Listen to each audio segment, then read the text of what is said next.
Forex ട്രേഡ്സിൻ്റെ പുതിയ വീഡിയോയിലേക്ക് സ്വാഗതം. ഞാൻ ഏകദേശം 2-3 വർഷമായി പുതിയ വീഡിയോസ് ചെയ്യാത്തത്. അപ്പം ഞാൻ മുമ്പ് ചെയ്ത പെയ്ഡായിട്ട് ചെയ്ത കോഴ്സ് പ്രൈവറ്റ് വീഡിയോ ആയിട്ട് യൂട്യൂബിലുണ്ടായിരുന്നു. അതിപ്പോൾ ഞാൻ കുറച്ച് ഓരോ വീഡിയോ ആയിട്ട് പബ്ലിക് ആക്കിക്കൊണ്ടിരിക്കുകയാണ്. അല്ലാതെ ഞാൻ പുതിയ വീഡിയോ ആയിട്ട് ചെയ്യാത്തത് കുറേ നാളുകളായി. ഓക്കെ, അപ്പോൾ ഞാനിപ്പോൾ ഈ വീഡിയോയിൽ വന്നിരിക്കുന്നത് ഇന്നർ സർക്കിൾ ട്രേഡർ, അതായത് ICT concept, smart money concept എന്നൊക്കെ നിങ്ങൾക്ക് അറിയായിരിക്കും. അതിൻ്റെ ഫൗണ്ടർ മൈക്കൽ ജെ ഹഡിൽസ്റ്റൺ ആണ്. അപ്പോൾ പുള്ളിയുടെ ഒരുപാട് വീഡിയോസ് ഓൾറെഡി യൂട്യൂബിലുണ്ട്. പക്ഷേ ഒരു പുതിയ 100 കണക്കിന് വീഡിയോസാണ് അതിലുള്ളത്. അപ്പോൾ നമ്മൾ അതിൽ ഏത് വീഡിയോ കാണും, ഏത് വീഡിയോ ഫോളോ ചെയ്യും എന്നുള്ളതിനെ കുറിച്ച് ഭയങ്കര കൺഫ്യൂഷനാണ് എല്ലാവർക്കും. അപ്പോൾ പുള്ളിയുടെ വീഡിയോയിൽ പല വീഡിയോ മലയാളത്തിലും അവൈലബിൾ ആണ്. അപ്പോൾ പുള്ളിയുടെ വീഡിയോയിൽ കോൺസെപ്റ്റ് മനസ്സിലാക്കണമെങ്കിൽ നിങ്ങൾ ഏത് ട്രേഡിംഗ് സ്ട്രാറ്റജിയാണ് ഉപയോഗിക്കുന്നതെങ്കിലും അതിൽ ഏറ്റവും ബേസിക് ആയിട്ടുള്ള കുറച്ച് കാര്യങ്ങൾ ചെയ്യണമെന്നതിനെ കുറിച്ചിട്ടുള്ള പുള്ളിയുടെ ഒരു സീരീസ് ഉണ്ട്. ഒരു 7 വീഡിയോ അടങ്ങുന്ന സീരീസ്. ആ 7 സീരീസാണ് ഞാൻ ഇവിടെ പറയാൻ ഉദ്ദേശിക്കുന്നത്. അപ്പോൾ അതിൽ ട്രേഡിംഗ് പ്ലാൻ ഡെവലപ്മെൻറ്റ് എന്നാണ് സീരീസിൻ്റെ പേര്. ഈ ട്രേഡിംഗ് പ്ലാൻ ഡെവലപ്മെൻറ്റിലെ ഫസ്റ്റ് വീഡിയോ ആണിത്. കൺസിസ്റ്റൻറ്റ് ട്രേഡിങ്ങിൻ്റെ DNA ആണ് ആക്ച്വലി ട്രേഡിംഗ് പ്ലാൻ. നമുക്കൊരു പ്ലാൻ ഇല്ലെങ്കിൽ നമ്മൾ ചെയ്യുന്ന ട്രേഡുകളൊക്കെ നമ്മൾ ഇമോഷനിൻ്റെ ഭാഗമായിട്ടായിരിക്കും എടുക്കുക. അതായത് ഒരു പ്രൊഫഷണൽ ട്രേഡറിൻ്റെ DNA ആണ് ട്രേഡിംഗ് പ്ലാൻ. നമ്മൾ എപ്പോഴും നമ്മുടെ ട്രേഡിങ്ങിൻ്റെ ഡെസ്കിൽ എഴുതി വെച്ച് തയ്യാറാക്കിയിരിക്കണം നമ്മുടെ സ്ട്രാറ്റജി എന്താണെന്നാണ്. നമ്മൾ എന്തൊക്കെ കാര്യങ്ങൾ ഒത്തു വന്നാലാണ് ഒരു ട്രേഡ് എൻട്രി ആക്കുക, അതൊക്കെ എപ്പോഴാണ് ട്രേഡ് എക്സിറ്റ് ആക്കുക, അതായത് അതുപോലെ ട്രേഡ് എപ്പോഴാണ് നമ്മൾ ബ്രേക്ക് ഈവനിലേക്ക് എപ്പോഴാണ് വെക്കുക, ഇങ്ങനെയൊക്കെയുള്ള കാര്യങ്ങൾ ആദ്യം തന്നെ പ്ലാൻ ചെയ്ത് വെക്കണം. ആ പ്ലാൻ ചെയ്ത് വെക്കുന്നതാണ് നമ്മൾ ട്രേഡിംഗ് പ്ലാൻ എന്ന് പറയുന്നത്. അപ്പോൾ ആ ട്രേഡിംഗ് പ്ലാൻ പ്ലാൻ തയ്യാറാക്കുമ്പോൾ എന്തൊക്കെ കാര്യങ്ങൾ നോക്കണമെന്നതിനെ കുറിച്ചിട്ടുള്ള വളരെ ഡീറ്റെയിൽ ആയിട്ടുള്ള വീഡിയോസാണിത്. അപ്പോൾ ശ്രദ്ധിച്ച് കാണുക. അതുപോലെ ഇതിൽ ഞാൻ പറയുന്ന ഓരോ പോയിന്റും എഴുതി വെക്കുക. ആ പോയിന്റിൻ്റെ ഡീറ്റെയിൽസ് ഞാൻ ഓരോ പോയിൻ്റായിട്ട് വേറെ ചെറിയ ചെറിയ വീഡിയോസ് ആയിട്ട് ചെയ്യും. അല്ലാതെ നിങ്ങൾക്ക് ഇപ്പോൾ ഈ വീഡിയോയിൽ തന്നെ ഓരോ പോയിന്റും പറയാൻ നിന്നാൽ അതൊരു വലിയ വീഡിയോ ആയി മാറും. അപ്പോൾ ഈ വീഡിയോയിൽ കാര്യമായിട്ട് പോയിന്റുകൾ മാത്രമാണുള്ളത്. അപ്പോൾ ട്രേഡിംഗ് പ്ലാൻ ഡെവലപ്മെൻറ്റ് എന്ന് പറഞ്ഞ പ്ലേലിസ്റ്റിൽ 1ാമത്തെ വീഡിയോ ആയിട്ട് ഇതുണ്ടാകും. അപ്പോൾ ഈ 1ാമത്തെ വീഡിയോൻ്റെ സബ് ഡിവിഷനായിട്ട് ബാക്കിയുള്ള ഇതിൽ പറയുന്ന ഓരോ പോയിന്റിൻ്റെയും ഡീറ്റെയിൽസ് ആയിട്ട് ഉണ്ടാകും. അപ്പോൾ ഇതിൽ പറയുന്ന ഓരോ പോയിന്റ് കേട്ട് കൺഫ്യൂഷൻ ആവേണ്ട, അതിൻ്റെ ഡീറ്റെയിൽസ് പിന്നീട് വരും. അപ്പോൾ നിങ്ങൾ ഇതിൽ ഓരോ പോയിന്റും എഴുതി വെക്കുക. ഓക്കെ, അല്ലെങ്കിൽ ഈ PDF ഫയൽ, ഇപ്പോൾ ഞാൻ ഈ വീഡിയോയിൽ സ്ക്രീനിൽ കാണിക്കുന്ന ഒരു PDF ഫയൽ നിങ്ങൾക്ക് തരാനുള്ള വഴിയും ഉണ്ടാക്കാം. അപ്പോൾ ആ PDF ഫയൽ സൂക്ഷിച്ചു കഴിഞ്ഞാലും നിങ്ങൾക്ക് അതിൻ്റെ ഓരോ പോയിന്റായിട്ട് നോട്ട് ചെയ്ത് പഠിക്കാൻ വേണ്ടി പറ്റും. ഇതിൽ ആദ്യം പറയുന്നത് നമ്മൾ എവിടെയാണ് ഏറ്റവും കൂടുതൽ സമയം ചിലവഴിക്കേണ്ടത്. ഒരു ട്രേഡ് ചെയ്യാൻ വരുമ്പം നമ്മൾ ജസ്റ്റ് ഒരു ബൈ ചെയ്യുക, സെല് ചെയ്യുക എന്നുള്ള ഒരു ബട്ടൺ പ്രസ് ചെയ്യലല്ല, അതിനുമുമ്പ് ഒരുപാട് പ്രിപ്പറേഷൻ നടത്താനുണ്ട്. അപ്പോൾ ഒരു പ്രൊഫഷണൽ ട്രേഡർ തൻ്റെ ഭൂരിഭാഗം സമയവും ചിലവഴിക്കുന്നത് മാക്രോ എക്കണോമിക് അനാലിസിനും ഉയർന്ന ടൈം ഫ്രെയിമിൽ, അതായത് മന്ത്ലി, വീക്ക്ലി, ഡെയിലി, 4 അവർ ടൈം ഫ്രെയിമിലത്തെ കീ പോയിന്റുകൾ കണ്ടെത്താനും സപ്പോർട്ട് റെസിസ്റ്റൻസ് ലെവൽ കണ്ടെത്തി അങ്ങനെയാണ് ട്രേഡ് ചെയ്യേണ്ടത്. മാക്രോ എക്കണോമിക്സ് അനാലിസിനെ കുറിച്ചൊക്കെ പറഞ്ഞു തരാം. അത് ഫണ്ടമെൻ്റൽ പരമായിട്ടുള്ള കാര്യങ്ങളാണ്. അതൊക്കെ ഞാൻ പറഞ്ഞു തരും. അപ്പോൾ ഏറ്റവും കൂടുതൽ നമ്മൾ സമയം ചിലവഴിക്കേണ്ടത് ഉയർന്ന ടൈം ഫ്രെയിമുകളിലാണ്. 1 അവറിൽ താഴെയുള്ള 15 മിനിറ്റ്, 5 മിനിറ്റ്, 1 മിനിറ്റ് ഒക്കെ മാത്രം നോക്കി ട്രേഡ് ചെയ്യുന്നത് സമയം കളയലാണ്.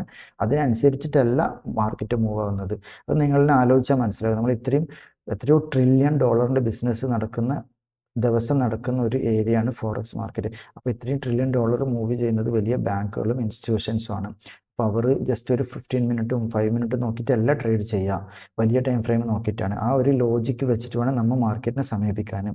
അതായത് എപ്പോഴും നമ്മൾ മൈൻഡിൽ വേണം, ഇത് നമ്മൾ ഗെയിമല്ല, ഇത് ബിഗ് പ്ലെയേഴ്സിൻ്റെ, അതായത് വലിയ ബാങ്ക്, വലിയ ഇൻസ്റ്റിറ്റ്യൂഷൻ, വലിയ ടീമിൻ്റെ ഗെയിമാണിത്. അപ്പോൾ നമുക്ക് അവിടെ കൂടെ പാർട്ടിസിപ്പേറ്റ് ചെയ്യാൻ വേണ്ടിയേ പറ്റുള്ളൂ. അല്ലാണ്ട് നമ്മൾ പറയുന്ന പോലെ നമ്മളെ സ്ട്രാറ്റജിക്ക് അനുസരിച്ചിട്ടൊന്നും ഒരിക്കലും മാർക്കറ്റ് മൂവ് ആവില്ല. അപ്പം അവർ എന്താ ചെയ്യുന്നതെന്ന് മനസ്സിലാക്കാനാണ് നമ്മൾ ബിഗ് ടൈം ഫ്രെയിമും ഫണ്ടമെൻ്റൽ കാര്യങ്ങളൊക്കെ നോക്കുന്നത്. അപ്പോൾ അതിൽ പ്രധാനപ്പെട്ട കാര്യമാണ് ഇൻട്രസ്റ്റ് റേറ്റ്. ആഗോള വിപണിയുടെ ചാലകശക്തി എന്ന് പറഞ്ഞാൽ ഇൻട്രസ്റ്റ് റേറ്റ് ആണ്. അതായത് ഓരോ രാജ്യത്തിൻ്റെ സെൻട്രൽ ബാങ്കാണ് ഇൻട്രസ്റ്റ് റേറ്റ് എങ്ങോട്ടാണ് നീങ്ങുന്നതെന്ന് അവരാണ് അത് തീരുമാനിക്കില്ല. അതിനനുസരിച്ചിട്ടാണ് മാർക്കറ്റ് മൂവ് ആവില്ല. അതായത് ജസ്റ്റ് ഒറ്റ വാക്കിൽ പറഞ്ഞു കഴിഞ്ഞാൽ, ഇപ്പോൾ ഇന്ത്യയിലാണെങ്കിൽ റിസർവ് ബാങ്ക്, US-ലാണെങ്കിൽ ഫെഡറൽ ബാങ്ക്, അവർ ബാക്കിയുള്ള ബാങ്കുകൾക്ക് പൈസ പൈസ കടം കൊടുക്കുമല്ലോ, റിസർവ് ബാങ്ക് വലിയ സാധാരണ ബാങ്കുകൾക്ക് പൈസ കടം കൊടുക്കുമ്പോഴുള്ള എത്രയാണ് അവർക്ക് ഇൻട്രസ്റ്റ് റേറ്റ്, അതാണ് ഇൻട്രസ്റ്റ് റേറ്റ് പറഞ്ഞാൽ. അപ്പോൾ അത് എത്രയാണ്, അത് കൂടുന്നതിനനുസരിച്ചിട്ട് ആ രാജ്യത്തേക്ക് ഇൻവെസ്റ്റ്മെൻറ്റ് കൂടും, അത് കുറയുന്നതിനനുസരിച്ചിട്ട് ഇൻവെസ്റ്റ്മെൻറ്റ് കുറയും. അതിനെക്കുറിച്ചൊക്കെ പറഞ്ഞു തരാം. അപ്പോൾ ഇത് ജസ്റ്റ് മനസ്സിലാക്കുക, ഇൻട്രസ്റ്റ് റേറ്റ് നമ്മൾ അറിഞ്ഞിരിക്കണം. അതുപോലെ ട്രേഡിങ്ങിൽ തീരെ പ്രാധാന്യമില്ലാത്ത കുറച്ച് പ്രാധാന്യമുള്ള കാര്യങ്ങളുണ്ട്. അപ്പോൾ ഒന്നാമത്തെ കാര്യം നമ്മൾ ചെയ്യേണ്ടത്, don't focus on the money. നമ്മൾ ട്രേഡ് ചെയ്യുന്നത് പൈസ ഉണ്ടാക്കാനൊക്കെ തന്നെയാണ്, പക്ഷെ അപ്പോൾ ലൈവ് ട്രേഡ് ചെയ്യുമ്പോൾ പ്രോഫിറ്റിനെ കുറിച്ച് മാത്രം ചിന്തിക്കാതെ നമ്മുടെ പ്ലാൻ കറക്റ്റ് നടപ്പിലാക്കുന്നുണ്ടോ എന്നാണ് ഫോളോ ചെയ്യേണ്ടത്. അതായത് ഇന്ന പോയിന്റിൽ എത്തിയാൽ, ഇന്നതൊക്കെ നമ്മൾ സ്ക്രീനിൽ കണ്ടാൽ, ഇന്ന കാര്യങ്ങളൊക്കെ നടന്നു കഴിഞ്ഞാൽ ട്രേഡ് എടുക്കും എന്നുള്ള ഒന്നാമത്തെ പ്ലാൻ. രണ്ടാമത് ഏത് പൊസിഷനിൽ എത്തിയാൽ നമ്മൾ ട്രേഡ് ബ്രേക്ക് ഈവനിലേക്കൊക്കെ മാറ്റും, അല്ലെങ്കിൽ അതിൽ നിന്ന് പ്രോഫിറ്റ്, ഹാഫ് പ്രോഫിറ്റോ എത്ര ശതമാനം പ്രോഫിറ്റെങ്കിലും എടുക്കും എന്നൊക്കെയുള്ള പ്ലാൻ. അതുപോലെ എവിടെ നമ്മൾ എക്സിറ്റ് ആകും, എങ്ങനെയാണ് എക്സിറ്റ് ആകാൻ പ്ലാൻ, ആ പ്ലാനൊക്കെ കറക്റ്റ് നടക്കുന്നുണ്ടോ നോക്കുക, അത് ഫോളോ ചെയ്യുക. അപ്പോൾ ഓട്ടോമാറ്റിക്കായിട്ട് പൈസ നമ്മൾ അക്കൗണ്ടിലേക്ക് എത്തുമെന്നാണ് ICT പറയുന്നത്. പിന്നെ ലോസിനെ കുറിച്ച് വറി ചെയ്യാൻ വേണ്ടി പാടില്ല. ലോകത്തിലെ ഏത് ബിസിനസ്സിലും പ്രോഫിറ്റ് ഉണ്ടാകും, ലോസും ഉണ്ടാവും. പ്രത്യേകിച്ച് ട്രേഡിൽ ലോസ് ഇതിൻ്റെ ഭാഗം തന്നെയാണ്. ലോസ് ഉണ്ടായിക്കഴിഞ്ഞാൽ അത് ഇതിൻ്റെ ഭാഗം തന്നെയാണെന്ന് മനസ്സിലാക്കിയിട്ട് പിന്നെ കാമായിട്ട് ക്ഷമയോടെ ഇരിക്കണം. ഇതാണ് ഒരു ട്രേഡറെ സംബന്ധിച്ച് ഏറ്റവും ബുദ്ധിമുട്ട്, എൻ്റെ എക്സ്പീരിയൻസ് പ്രകാരം ഏറ്റവും ബുദ്ധിമുട്ടുള്ള കാര്യം എന്ന് പറഞ്ഞു കഴിഞ്ഞാൽ നമുക്ക് ലോസിനെ ഫേസ് ചെയ്യാൻ പറ്റൂല. അതായത് നമ്മളിപ്പോൾ ട്രേഡ് ചെയ്യാനിരിക്കുമ്പോൾ എല്ലാ പ്ലാനും എല്ലാ കാര്യങ്ങളൊക്കെ കറക്റ്റ് ചെയ്തിട്ട് തന്നെയാണ് നമ്മൾ ഇരിക്കുക. പക്ഷേ ട്രേഡ് എൻട്രി ചെയ്ത് കഴിയുന്ന ഉടനെ നമ്മൾ മനുഷ്യന്മാരൊരു മൂഡ് ചേഞ്ച് ആവലുണ്ട്. അതൊരു ആനിമൽ മോഡിലേക്ക് മാറും എന്നാണ് പറയുന്നത്. വേറൊരു മൂഡിലേക്ക്, അതായത് നിങ്ങൾ ട്രേഡ് ചെയ്ത ആളാണെങ്കിൽ നിങ്ങൾക്കത് എക്സ്പീരിയൻസ് ചെയ്തിട്ടുണ്ടാവും. അപ്പോൾ അത് പ്രോഫിറ്റിലേക്ക് പോകുമ്പോഴോ ലോസിലേക്ക് പോകുമ്പോഴോ അത് എങ്ങനെയാണ് കൺട്രോൾ ചെയ്യേണ്ടതെന്നൊരു ഭയങ്കര നമ്മൾ പ്ലാൻ ചെയ്തത് കാര്യങ്ങളൊക്കെ മറന്നു പോയിട്ടുണ്ടാവും, എന്തൊക്കെയോ ചെയ്ത് കൂട്ടും. എന്നിട്ട് ഒന്നാമത്തെ ട്രേഡ് നമുക്ക് ലോസായി കഴിഞ്ഞാലോ പിന്നെ ഒരു 5-6 ട്രേഡ് ലോസ് ആവാണ്ട് നമ്മൾ ആ ദിവസം തീർക്കില്ല. അപ്പോൾ അതാണ് ഏറ്റവും ഇമ്പോർട്ടൻറ്റ്. ബാക്കി നമുക്ക് പ്രോഫിറ്റ് കിട്ടിയെങ്കിൽ നമ്മൾ പ്രോഫിറ്റോടെ എത്തിയിട്ട് നമ്മൾ ക്ലോസ് ചെയ്തിട്ട് പോകും. പക്ഷേ ഒരു ട്രേഡ് ലോസ് ആയി കഴിഞ്ഞാൽ ആ ലോസ് എങ്ങനെയൊക്കെ അന്ന് തന്നെ നമുക്ക് റിക്കവർ ചെയ്യണം എന്നുള്ള ഉദ്ദേശത്തിൽ വീണ്ടും വീണ്ടും ട്രേഡ് ചെയ്ത്, ലോകത്ത് ഏറ്റവും കൂടുതൽ ആൾക്കാർ ലോസ് ആവുന്നത് ഈ ഒരു ഏരിയ കൺട്രോൾ ചെയ്യാൻ പറ്റാത്തത് കൊണ്ടാണ്. ഒരു ലോസ് വന്നു കഴിഞ്ഞാൽ അതിൻ്റെ ഭാഗം തന്നെയാണെന്ന് മനസ്സിലാക്കിയിട്ട് നമ്മൾ അത് ക്ഷമയോടെ ഇരിക്കുക. വീണ്ടും ഓപ്പർച്യൂണിറ്റി വന്നെങ്കിൽ മാത്രം വീണ്ടും ട്രേഡ് ചെയ്യുക. അല്ലാണ്ട് പഴയ ട്രേഡിൻ്റെ ലോസ് നികത്താൻ വേണ്ടിയിട്ട് നമ്മൾ പ്ലാൻ ചെയ്തതിന് ബൈയിലേക്ക് വന്നിട്ട് സെല്ലിലേക്ക് സ്റ്റോപ്പ് ലോസ് അടിച്ചപ്പോൾ ഇനി നമുക്ക് സെല്ല് ചെയ്യാം. അപ്പോൾ സെല്ല് എൻട്രി ചെയ്യും, സെല്ലിലേക്ക് പോകുമ്പോൾ അത് വീണ്ടും മുകളിലേക്ക് പോകുന്നുണ്ട്. അപ്പോൾ വിചാരിക്കുക, എന്തിനാണ് നമ്മൾ സെല്ല് ചെയ്തത്, നമ്മൾ ബൈയിലാണെന്നുള്ള നേരത്തെ ഉള്ളത്, അപ്പോൾ വീണ്ടും ബൈ ചെയ്യും. അപ്പോൾ ബൈ ചെയ്ത് വീണ്ടും സ്റ്റോപ്പ് ലോസ്. അങ്ങനെ ഒരു ദിവസം കൊണ്ട് നമ്മൾ എന്ത് ചെയ്യും, 1 മാസം 2 മാസം ഉണ്ടാക്കിയ പ്രോഫിറ്റ് ഒരു ദിവസം കൊണ്ട് കളയും. ഇല്ലെങ്കിൽ നമ്മൾ അക്കൗണ്ട് വാഷ് ഔട്ട് ആകുന്ന രീതിയിൽ നമ്മൾ അത് ചെയ്യും. ഇതൊക്കെ ചെയ്ത് കഴിഞ്ഞിട്ട് ചിന്തിക്കും, എന്ത് പറ്റി നിനക്ക്, എൻ്റെ പ്ലാനും ഒന്നും നടന്നില്ല, എല്ലാ കാര്യങ്ങളും ഒഴിവാക്കി, ഇത്രയും ഇത് ചെയ്തത് എന്തിന് ഞാൻ ചെയ്തതെന്നും പറഞ്ഞിട്ട് തലക്കൈ ഉയർത്തിയിരിക്കും. അപ്പോൾ ആ ഒരു ഏരിയ നിങ്ങൾക്ക് കൺട്രോൾ ചെയ്യാൻ പറ്റിക്കഴിഞ്ഞാൽ പകുതി വിജയിച്ചു. ഏറ്റവും കൂടുതൽ പ്രശ്നം വരുന്നത് ആ ഏരിയയിലാണ്. നമുക്കൊരു ലോസ് വന്നു കഴിഞ്ഞാൽ നമ്മളെ ഇമോഷനും എല്ലാ കാര്യങ്ങളും പോകും, പ്ലാൻ മാറും. അപ്പം അതിന് ചെയ്യാനുള്ള വഴികൾ താഴോട്ട് വരുന്നുണ്ട്, എന്താ ചെയ്യുന്നതെന്നുള്ളത്. അപ്പോൾ ഇപ്പം മനസ്സിലാക്കിയത് ഒരു ലോസ് എന്ന് പറഞ്ഞത് ഇതിൻ്റെ ഒരു ഭാഗം തന്നെയാണെന്ന് മനസ്സിലാക്കാം. അതുപോലെ മിസ്ഡ് ട്രേഡ്സ്, നമുക്കൊരു ട്രേഡ് മിസ്സായി കഴിഞ്ഞാൽ ഓക്കെ, അത് പോട്ട് ഇനിയും വീണ്ടും ട്രേഡ് വരും എന്ന രീതിയിൽ നമ്മൾ കാത്തു നിൽക്കണം. അല്ലാണ്ട് ഒരു പിന്നെ ട്രേഡ് പോയി എന്ന് വിചാരിച്ചിട്ട് പിന്നെ വിഷമിക്കേണ്ട ആവശ്യമില്ല. ഏറ്റവും മികച്ച ട്രേഡ് മാത്രം നമ്മൾ തിരഞ്ഞെടുത്തിട്ട് എടുത്താൽ മതി. അതുപോലെ എല്ലാവരും വിചാരിക്കുന്നത് സിഗ്നലാണ് ഏറ്റവും പ്രധാന, ട്രേഡിൻ്റെ ഏറ്റവും പ്രധാന എൻട്രി പോയിൻ്റാണ്. എൻട്രി പോയിൻ്റ് പറഞ്ഞതാണെന്ന് പല ആളും പറയും. അപ്പോൾ എൻട്രി പോയിന്റിന് അത്ര വലിയ പ്രാധാന്യമൊന്നുമില്ല. ഏറ്റവും പ്രാധാന്യമുള്ളത് വലിയ ടൈം ഫ്രെയിമിൽ അനാലിസിസും കാര്യങ്ങളാണ്. അത് ഓക്കെ ആണെങ്കിൽ നമ്മൾ പിന്നെ എൻട്രി പോയിന്റ് ചെറിയ തെറ്റിയാലും പ്രശ്നമൊന്നും വരാൻ പോകുന്നില്ല. ഓക്കെ, ട്രേഡിംഗ് പ്ലാനിൻ്റെ പ്രധാനപ്പെട്ട ഘടകങ്ങൾ, ഏറ്റവും പ്രധാനപ്പെട്ട അടുത്ത റിസ്ക് കൺട്രോൾ തന്നെയാണ്. അതായത് നമ്മൾ 1%, ഇപ്പോൾ $100 നമ്മളെ അക്കൗണ്ടെങ്കിൽ, അല്ലെങ്കിൽ $1000 അക്കൗണ്ട് ആണെങ്കിൽ $10, അതായത് 1% മാക്സിമം റിസ്ക് വെക്കാൻ വേണ്ടി പാടുള്ളൂ. ഒരു ദിവസത്തെ ലോസ് എന്ന് പറയുന്നത് ഏറ്റവും മാക്സിമം ഒരു 2% ആയിരിക്കണം. അതായത് നമ്മൾ 2-3 ട്രേഡ് ചെയ്തെങ്കിൽ പോലും, എല്ലാം ലോസ് ആയാൽ പോലും 2%-ലധികം ലോസ് വരാൻ വേണ്ടി പാടില്ല.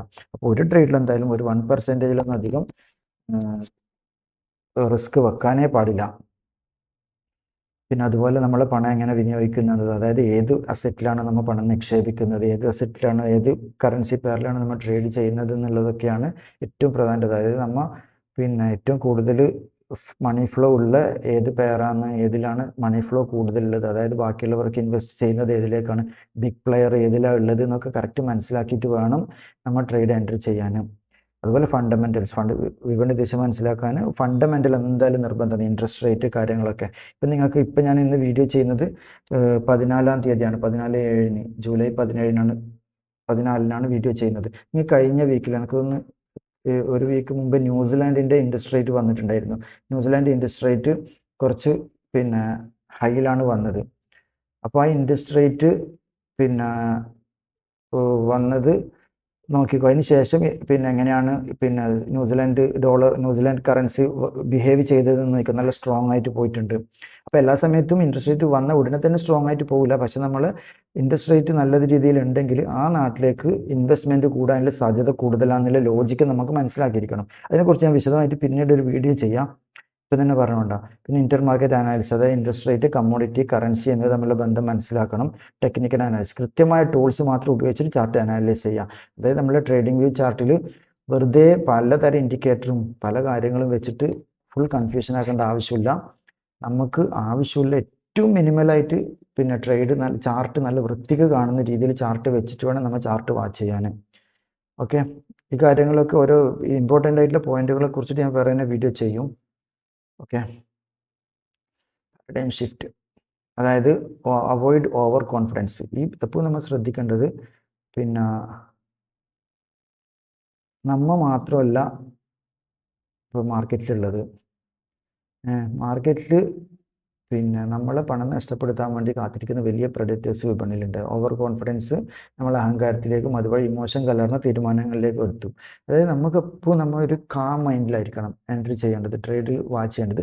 ഓക്കെ, ഇത് ആദ്യം തന്നെ എപ്പോഴും മനസ്സിലാക്കുക, ഇത് നമ്മളെ ഗെയിമല്ല, ഇത് ബിഗ് പ്ലെയേഴ്സിൻ്റെ ഗെയിമാണ്. അപ്പോൾ ബിഗ് പ്ലെയേഴ്സ് ഗെയിം അവർ എന്താണ് ചെയ്യുന്നത് അതിൻ്റെ കൂടെ നമുക്ക് പോകാനേ പറ്റുള്ളൂ. അല്ലാണ്ട് നമ്മൾ വിചാരിച്ചതുപോലെ നമ്മൾ സ്ട്രാറ്റജി, നമ്മളെ കാര്യങ്ങൾ തന്നെ എപ്പോഴും വർക്കാവും. പിന്നെ വിജയിക്കുന്നതിൽ ഓവർ കോൺഫിഡൻറ്റിൽ എപ്പോൾ ഉണ്ടാകാൻ പറ്റില്ല.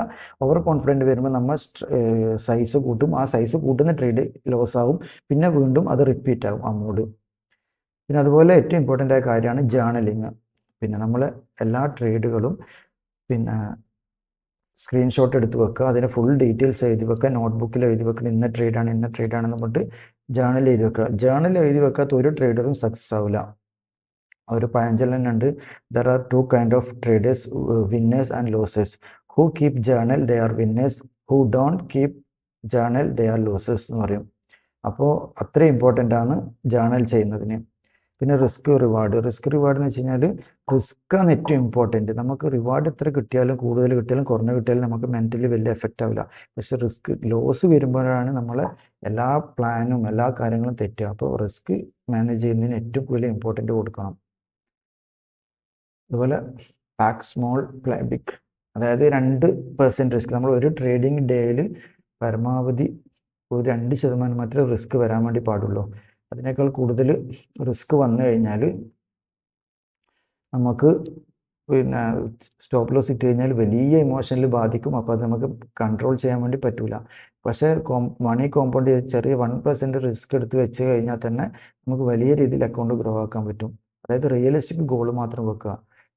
യൂട്യൂബിലും മറ്റും പറയുന്നത് കേട്ടിട്ട് വലിയ പിന്നെ ട്രേഡ് ചെയ്യാൻ വേണ്ടി പറ്റുമെന്നുള്ള രീതിയിൽ ചെയ്യാതെ നമുക്കും റിയലിസ്റ്റിക് ആയിട്ടുള്ള ഗോൾ മാത്രം വെച്ചിട്ട്, അതായത് വീക്കിൽ ഒരു 25 പിപ്പ് അങ്ങനെയൊക്കെ, ഒരു വീക്കിൽ 25 പിപ്പൊക്കെ ഫസ്റ്റിൽ ടാർഗറ്റ് വെക്കേണ്ട ആവശ്യമുള്ളൂ. അല്ലാണ്ട് വലിയ രീതിയിൽ ടാർഗറ്റ് വെക്കേണ്ട ആവശ്യമില്ല. അതായത് മണി കോമ്പൗണ്ടിങ്ങിൻ്റെ ഇതാ കുറച്ച് പറയുന്നത്.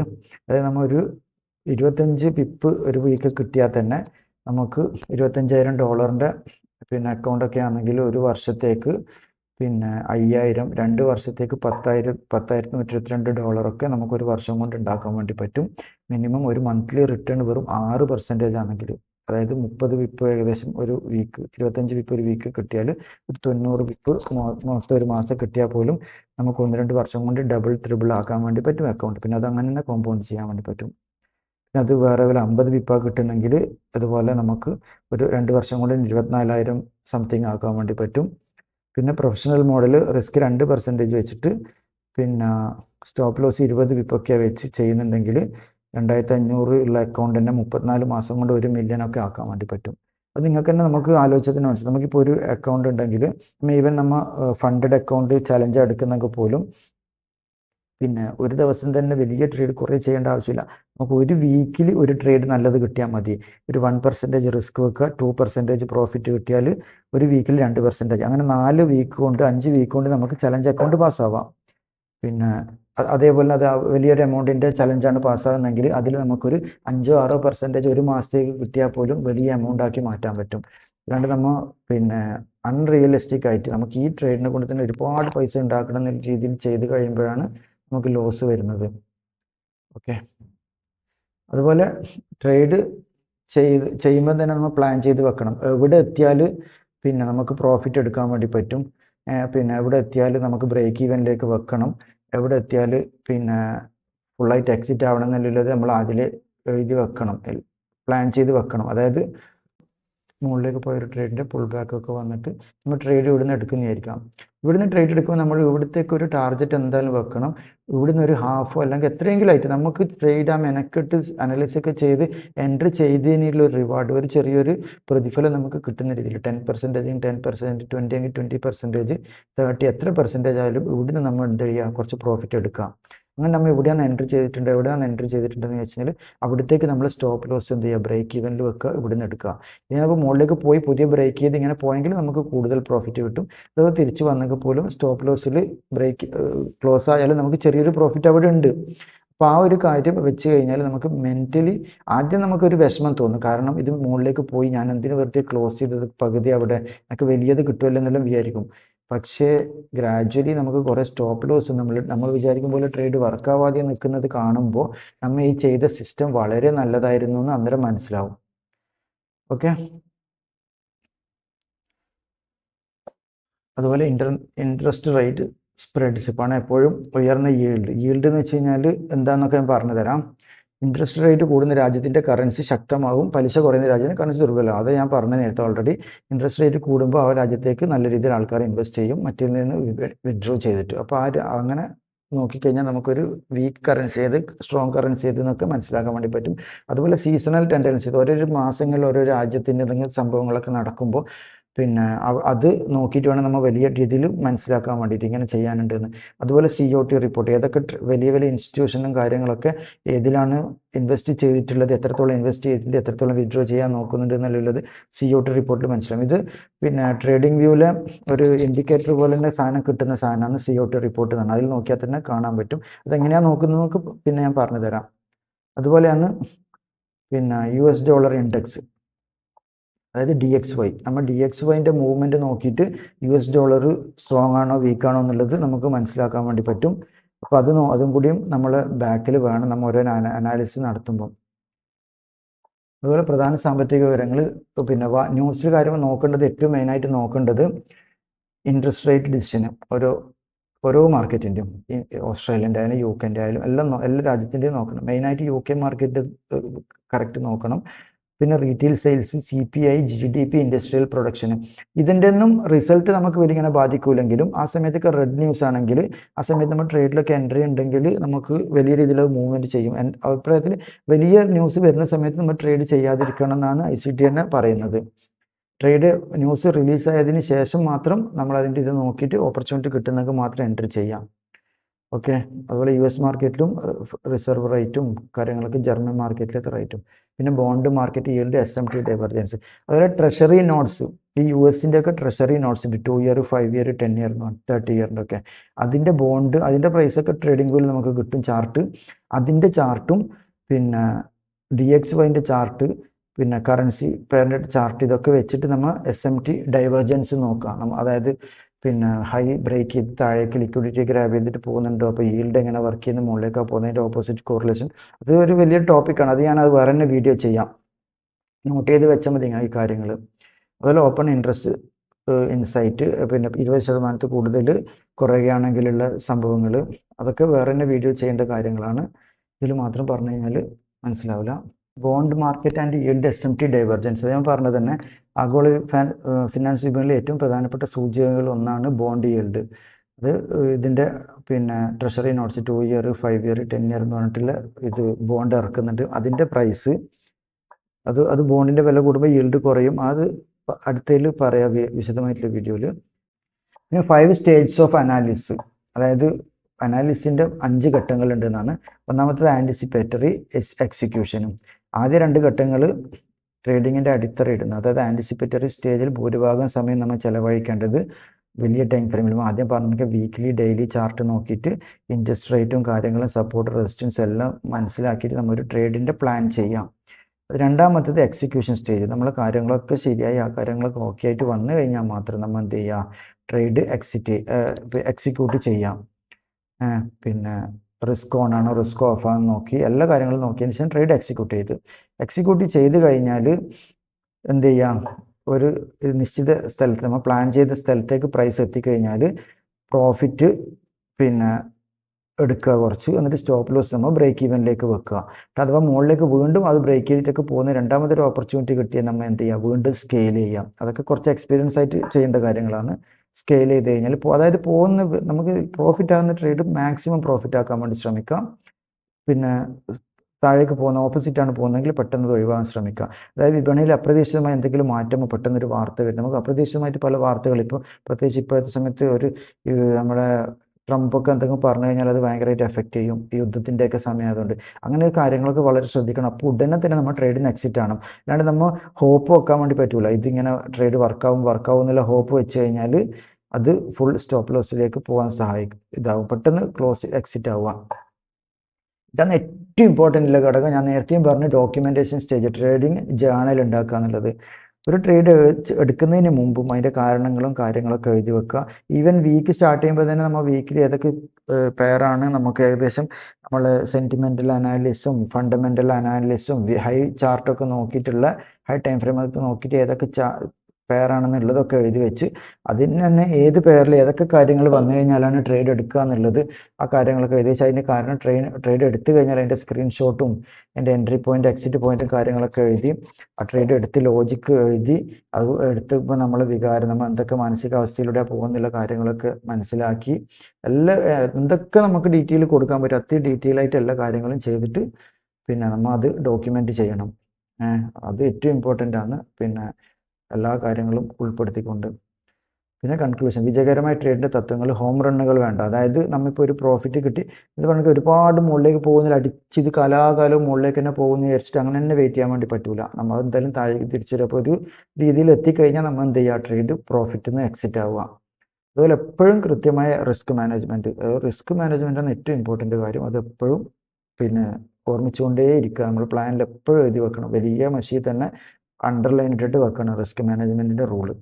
അതുപോലെ ഈൽഡ് നമ്മൾ നേരത്തെ പറഞ്ഞൊക്കെ പിന്നെ ഒരു രാജ്യത്തിൻ്റെ ബോണ്ടും കാര്യങ്ങളൊക്കെ ഉള്ള അത് പിന്നെ ഫോളോ ചെയ്യാം. അതുപോലെ ട്രേഡിംഗ് പ്ലാൻ പാലിക്കുക. അച്ചടക്കത്തോടെ മാത്രം ട്രേഡ് ചെയ്യുക. നമ്മൾ ഇങ്ങനെ എക്സൈറ്റ് ആയിട്ടും ഭയങ്കര ഓവർ കോൺഫിഡൻറ്റോടുകൂടിയും പ്രഷറായിട്ടും ഒന്നും ട്രേഡ് ചെയ്യാൻ വേണ്ടി പാടില്ല. വളരെ അച്ചടക്കത്തോടെ നമ്മുടെ മൈൻഡ് സെറ്റിൽ ഓക്കെയാണ്. നമുക്ക് ഇരുന്ന് ട്രേഡ് വാച്ച് ചെയ്യാനുള്ള ടൈമുണ്ട്. വീട്ടിൽ നിന്ന് എവിടെയും പോകാനൊന്നുമില്ല. നമ്മൾ ഫുൾ ഫ്രീ ആണ്. എല്ലാ കാര്യങ്ങളും ഒത്തു വന്നെങ്കിൽ മാത്രം ട്രേഡ് ചെയ്യുക. ഇല്ലെങ്കിൽ ആ ട്രേഡ് ചെയ്യേണ്ട പിന്നെ ചെയ്യുക. ഒരാഴ്ച 2 ആഴ്ച ട്രേഡ് ഇല്ലെങ്കിൽ പ്രശ്നമില്ല. നമ്മൾ അത് പഠിക്കാനും ബാക്കിയുള്ള കാര്യങ്ങൾക്ക് ഉപയോഗിക്കുക. സമാധാനത്തിൽ ട്രേഡ് ചെയ്യാന്നുള്ള മൈൻഡ് സെറ്റോടു കൂടി മാത്രം ചെയ്യുക. അപ്പോൾ എല്ലാവർക്കും ഓൾ ദി ബെസ്റ്റ്. ഈ വീഡിയോ ഇവിടെ അവസാനിക്കുന്നു. ഇതിൻ്റെ 2ാം ഭാഗം അടുത്ത് തന്നെ വരാം. അത് പറഞ്ഞ ഓരോ പോയിന്റും ഞാൻ വേറെ തന്നെ വീഡിയോ ചെയ്യാം, എൻ്റെ സബ് വീഡിയോ ആയിട്ട് ചെയ്യാം. അതുപോലെ ഈ ഫയല് വേണ്ട ആൾക്കാർ ഞാൻ താഴെ എൻ്റെ ഇമെയിൽ അഡ്രസ്സ് കൊടുക്കാം. ഈ ഇമെയിൽ അഡ്രസ്സിലേക്ക് ഞാൻ മെയിൽ ചെയ്തിട്ട് നിങ്ങളെ പേര് പിന്നെ പ്രൊഫഷൻ ഇമെയിൽ അഡ്രസ്സൊക്കെ ഇതായി ഫോൺ നമ്പറും ഇതും ചെയ്ത് കഴിഞ്ഞാൽ ഞാൻ നിങ്ങൾക്ക് പിന്നെ ഇതിൻ്റെ ഇപ്പം ഞാൻ സ്ക്രീനിൽ കാണിച്ചു തന്ന ഈ PDF ഫയൽ നിങ്ങൾക്ക് അയച്ചു തരാം. ഓക്കെ.